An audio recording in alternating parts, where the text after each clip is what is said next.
বেশি বৃষ্টি হলে বিশ্বনবী দোয়া করতেন, আল্লাহুম্মা হাওয়ালাইনা ওয়ালা আলাইনা, আল্লাহ আমাদের এলাকায় আর বৃষ্টি দিও না, আমাদের চারিপাশে দাও। এই দোয়াগুলো পড়ার দরকার আছে না নাই?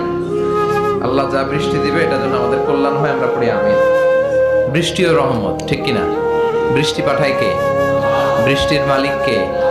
বিশ্বনবী আকাশে মেঘ দেখলে বলতেন, আল্লাহুম্মা সাইয়্যিবান নাফিআন, হে আল্লাহ তুমি ভালো বৃষ্টি দাও। কেননা এই বৃষ্টি দিয়েও আল্লাহ অনেক জাতিকে ধ্বংস করেছে। বৃষ্টি দিয়ে মানে অতি বৃষ্টি দিয়ে আল্লাহ বন্যা দিয়ে গোটা দুনিয়াটাকে ভাসিয়ে দিতে পারে কি পারে না? এজন্য মেঘ দেখলে এত আনন্দিত হবেন না, বৃষ্টি দেখলে অনেকে গান বাজায়, আছে না নাই? আপনি আল্লাহর কাছে দোয়া করবেন, আল্লাহুম্মা সাইয়্যিবান নাফিআন, আল্লাহ তুমি বরকতের বৃষ্টি দাও। আল্লাহুম্মা গাইসান মুগীসান মারিআন মুরিআন নাফিআন গায়রা দার।